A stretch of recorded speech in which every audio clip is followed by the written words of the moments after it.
Kahit iba ang opinyon ng dating Pangulong Rodrigo Duterte sa kasong kinakaharap niya sa International Criminal Court, tuluyan ng gumugulong ang proceedings dito ukol sa kasong Crimes Against Humanity. Ilang araw matapos maglabas ng deadline ng ICC Pretrial Chamber 1 sa prosecution at defense teams para magsumite ang mga ito ng ebidensya at mga witness, nag-post ng update ang ICC sa kanilang website. Lumalabas na nagsumite na ang prosecution team ng 181 items na maituturing na ebidensya. Confidential ang karamihan sa mga ito pero pwedeng i-disclose sa defense team. Ang naturang update ay posted March 24. Samantala, nagbigay ng update si Vice President Sara Duterte ukol sa binubuo nilang legal team. Hindi pa mabuo yung team kasi we're waiting for papers for other lawyers. So, yun yung kailangan ko matapos.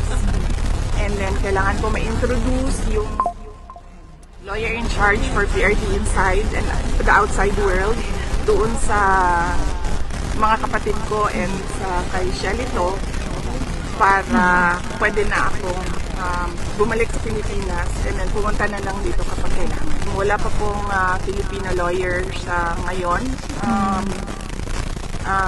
Yun ay ginagawaan pa ng shortlist.